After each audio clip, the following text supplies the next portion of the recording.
Children, welcome back to the class. I hope you all are doing good.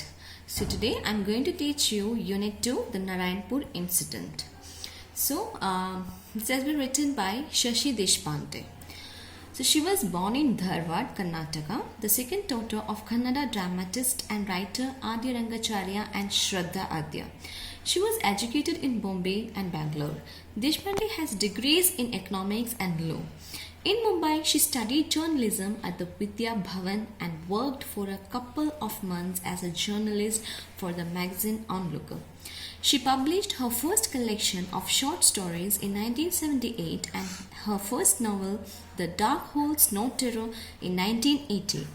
She won the Sahitya Academy Award for the novel That Long Silence in 1990 and the Padma Shri Award in 2009. Her novel Shadow Plays was shortlisted for the Hindu Literary Prize in 2014.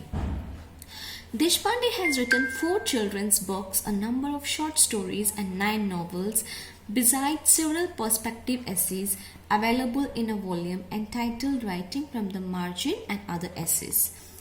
On 9 October 2015, she resigned from her position on the Sahitya Academy's General Council and returned her Sahitya Academy Award.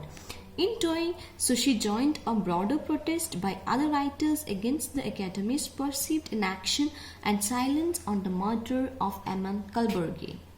On 6 December 2018, during her inaugural address of the 9th edition of the Goa Arts and Literature Festival, Deshpande urged Indians to think about the consequences of wanting Hindu nation and reminded those present of the violence and carnage that had been caused by the India-Pakistan partition.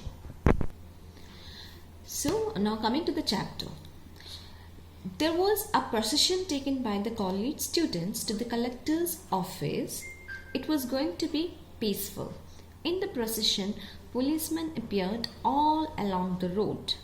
Some of them walked in front of the students, some of their sides, but the students marched as if the police did not exist. They walked silently. There was no slogans, no shouts, just the sound of walking feet and a low sound of people talking quietly from the watching crowd. Babu and Manju was looking eagerly for Mohan. Mohan was holding a picture of Mahatma Gandhi. In their arms would have ached holding it up for a long time, but their faces were expressionless. They reached the police stations. The police officer was a DSP. There was some conversation between him and the students. The students seemed to be arguing. Then one of them handed him a piece of paper. The procession was like a declaration of war. The paper was a notice for the collector to quit India or face their problems. There was a parcel with them. This how the procession in Narayanpur went on. So basically the Narayanpur incident is set in 1942 during the Quit India movement. The Narayanpur incident presents an intriguing account of a turbulent situation that shook the peaceful town of Narayanpur. Summary of the book. Gandhiji wants the British to quit India on the 8th of August 1942. The very next day, Gandhiji and some of the prominent leaders are put in jail. The people of the country rise in protest, officially starting the Quit India movement of 1942. So as I said earlier, Babu and Manju are 2 school-going kids who find themselves in a sticky situation with their schools closed down and their father in jail. As I already told you, they don't know how to deal with that particular situation.